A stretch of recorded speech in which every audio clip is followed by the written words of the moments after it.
Hello, everyone, and welcome back to Grandstand Sports Data. Today, we're going to be breaking down our NFL Week 2 betting recap, and we're going to go through the power ratings, the benchmark model, and fundamental factors. Also, we're going to go through some of the systems we've been tracking to show you exactly how everything performed. So, if you're serious about finding an edge, stick around because this is where the numbers are going to meet the real results. All right, so let's take a quick look back at how the benchmark model performed. We're going to start with week 2. The spreads came through at about 10 and 6. It was up $3.10 for every $1 bet. Good for a 19.4% return on investment. Move on to the money line. Same thing, 10 and 6 here, but it was down on money because of those big juice plays now. Down basically $1.38 for every $1 bet. Down 8.6% for your portfolio. And then we're going to slide over the totals where it went 9 and 7. It was up basically $1.19 for every $1 bet. Good enough for a 7.4% return. So now rolling that up for the season through 2 weeks, the spread is going to sit at about 16 and 14. So this is for the entirety of the 2025 season, up 56 cents for every $1 bet, good enough for a 1.9% return on your money.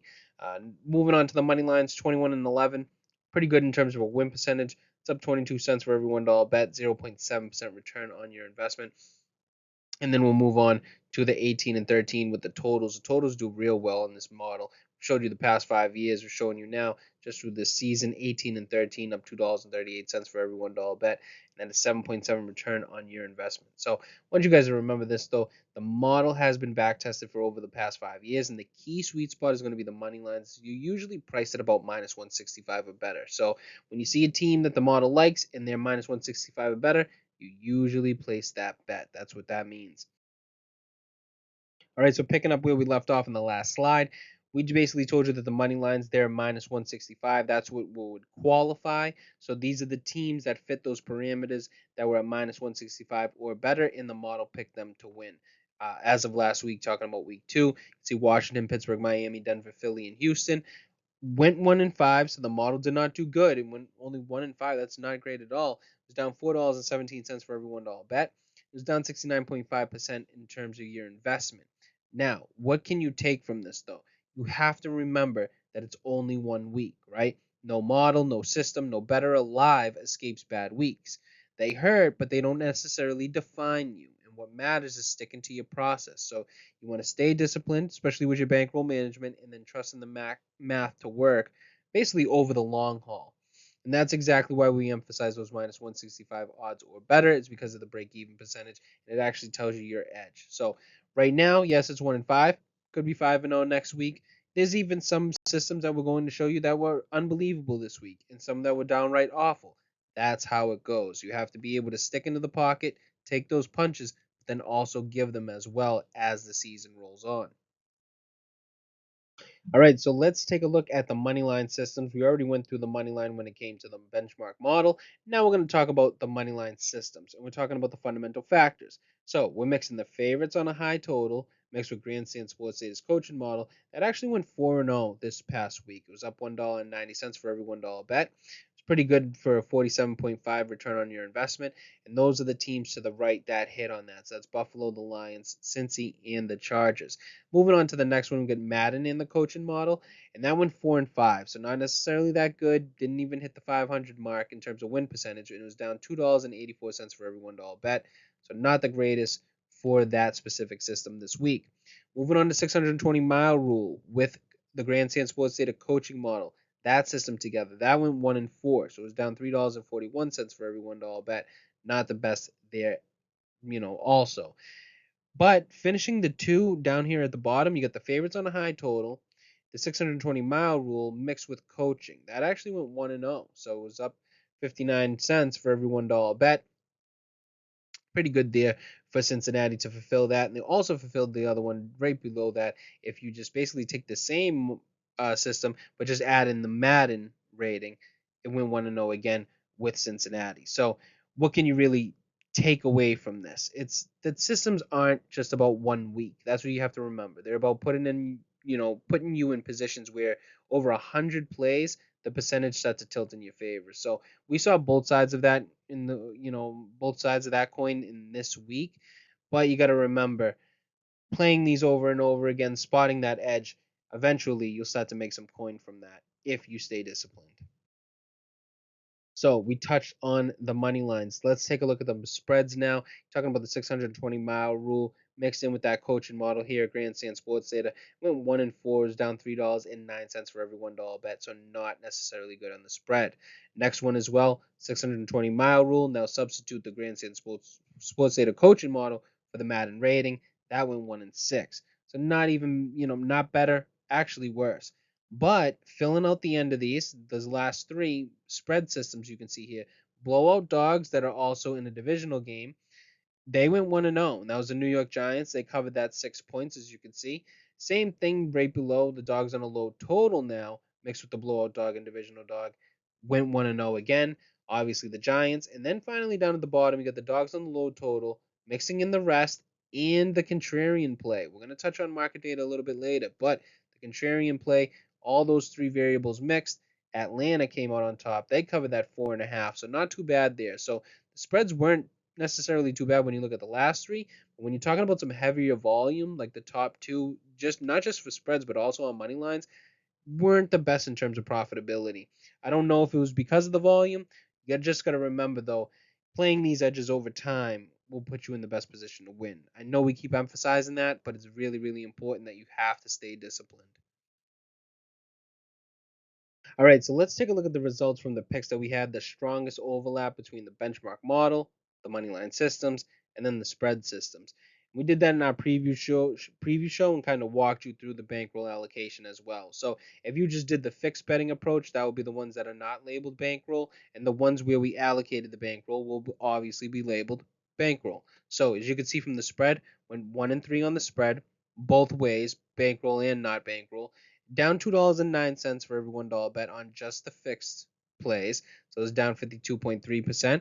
But if you look down at the bankroll, you actually down 3.27 when you allocated your bankroll. So when you put more plays on, or more money, excuse me, on the plays that you thought would hit or had the most confidence in, it actually didn't work out for you.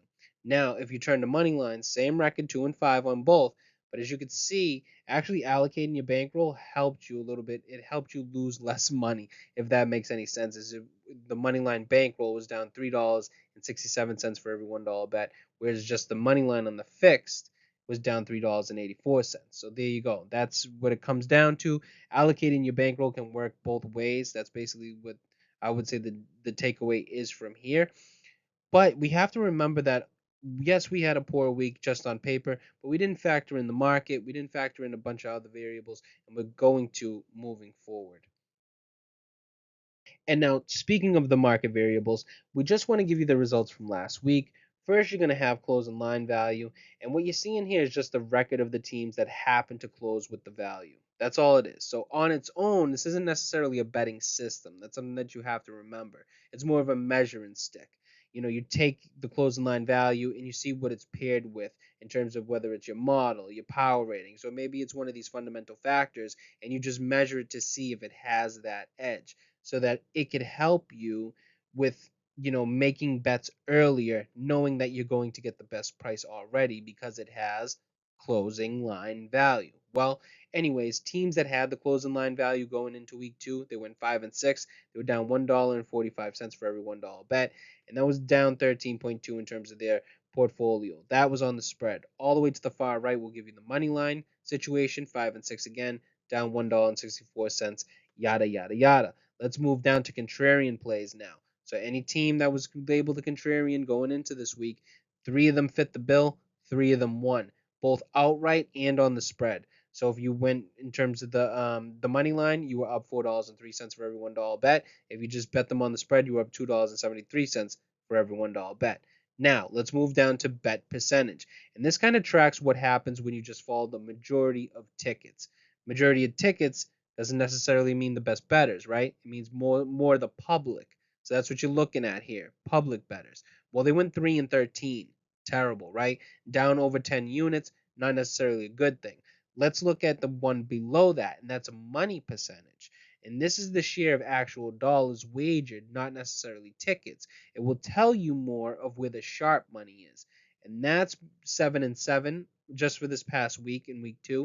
It was down 63 cents for every $1 bet. But if you take a look at it on the money line side, it actually was profitable by 15 cents and it went 9 and 5 for the week. So we're going to continue to do this as well, and we're going to factor this into our benchmark model and those other factors like the money line systems and the spread systems.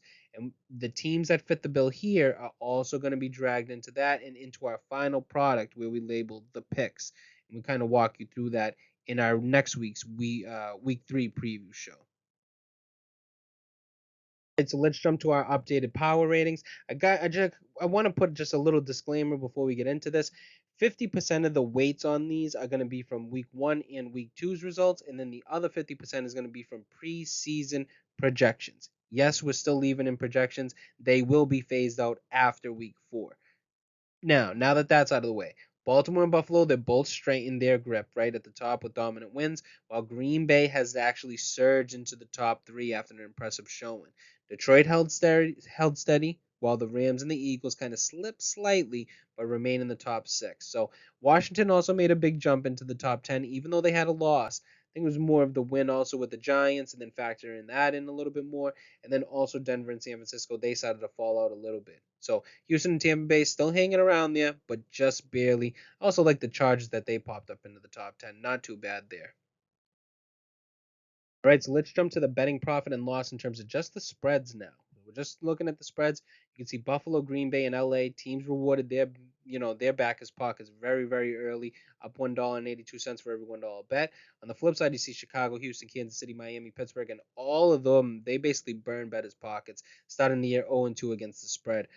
But remember, this chart is usually a reminder that the market tends to correct. So that means that there could be some fade opportunities on the left side, teams like Indianapolis, maybe even the Chargers or Rams at some point, maybe even the 49ers.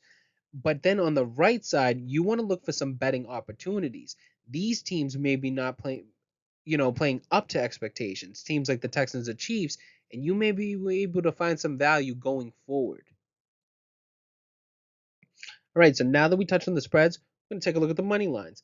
And if you're looking at the money lines, we usually only put the top 5, but since there are some ties here, we're going to, we have basically a full list on the right side. But looking at the teams that have been most profitable, talking about Tampa, the Chargers, they're going to lead the way with over 2 units.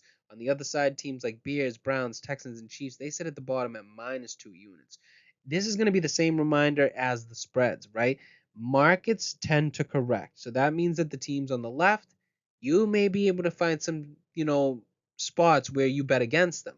Teams on the right, you may be able to find some money line bets where you're getting some good value. Teams like Houston, Kansas City, those teams are not going to lose forever. You're going to find some good value on them for the money lines. All right, so let's take a look at the future odds real quick. You can see here Buffalo and Baltimore, they straightened as the favorites, while Green Bay has actually jumped ahead of Philly. Detroit climbed a little bit, but teams like the 49ers and Bucks, they slid as their prices started to lengthen. The market is clearly rewarding early strength and punishing some underperformers. One team that I don't think it's looking heavy enough on is the Chargers. I think that they have some value here. Even when you're looking at some of the advanced metrics, a team that can throw the ball efficiently and then defend it efficiently, those teams tend to go the furthest. No matter what era they play in, it could have been even in the 60s. Passer rating differential is a huge telltale sign of future success. The Chargers look like they have both ends of the football on that. I think when Kansas City gets it rolling, them too, you can never count them out, especially at plus 1400 odds. I know some people are against me on that one, but you got to remember they got the best guy in the world under center. You can never count that out. So thank you guys for watching Grandstand Sports Data. If you got value from this video, make sure to hit that like button. Subscribe to the channel and then drop a comment down below. Let us know your thoughts or what you'd like us to cover next. And don't forget to share this with a fellow bettor who could use the edge, right? So thank you guys for watching, and we'll see you in the next one.